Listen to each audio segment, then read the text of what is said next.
warahmatullahi wabarakatuh. Perkenalkan, nama saya Nurul Sifa. Hari ini akan mempresentasikan buku HIMSI bab 3 sampai bab 4 dari prodi psikologi. Yang pertama, pengertiannya di bab 4 ini membahas tentang kompetensi, yaitu kemampuan psikolog dalam memberikan layanan sesuai keahliannya. Yang kedua, harus bekerja sesuai keahlian dan batas kompetensi. Jadi psikolog itu tidak boleh asal bantu orang, tapi harus sesuai dengan bidang yang dia kuasai. Kalau dia maksa keluar dari bidang kemampuannya, itu bisa beresiko buat klien. Makanya kompetensi ini penting banget untuk menjaga kualitas layanan.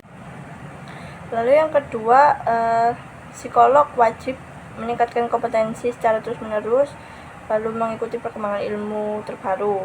Lalu dalam praktiknya ada menggunakan metode yang valid dan terpercaya, lalu bertanggung jawab atas hasil kerjanya.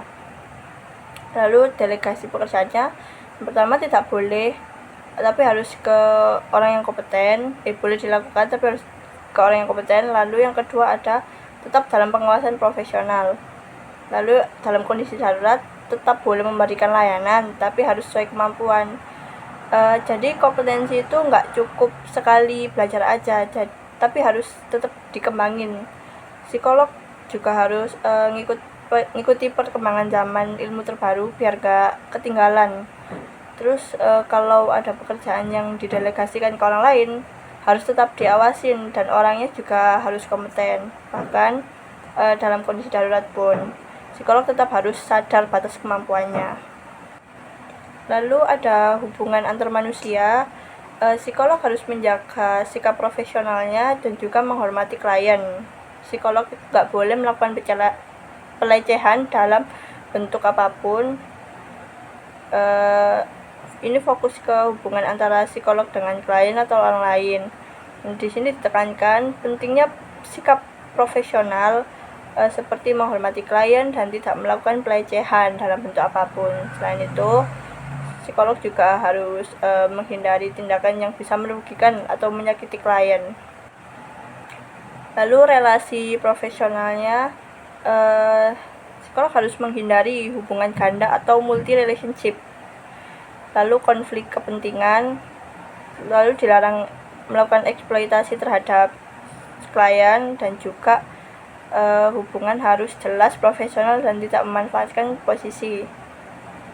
Dalam hubungan profesional, psikolog harus menghindari hubungan ganda, misalnya jadi teman dekat sekaligus klien, karena itu bisa membuat penilaian nggak objektif. Selain itu juga harus menghindari konflik kepentingan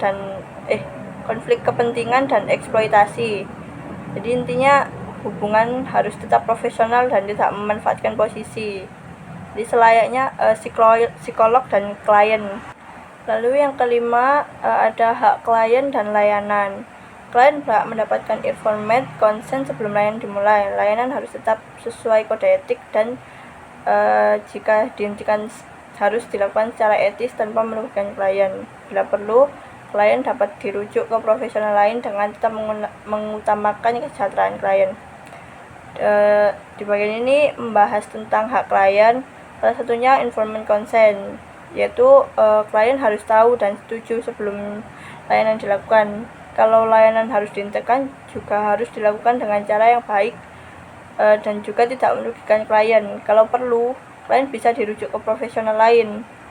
Jadi intinya semua ini dibuat untuk melindungi hak dan kesejahteraan klien. Kesimpulannya, pada bab 3 dan bab 4 ini menekankan bahwa seorang psikolog harus bekerja sesuai dengan kompetensi dan batas kemampuannya, serta terus mengembangkan diri agar tetap relevan dengan perkembangan ilmu. Dalam memberikan layanan, psikolog juga harus memberikan hubungan yang profesional, menghindari konflik kepentingan, serta tidak melakukan eksploitasi terhadap klien. Pada akhirnya, seluruh prinsip ini bertujuan untuk melindungi hak, keamanan, dan kesejahteraan klien sebagai prioritas utama dalam praktik psikologi.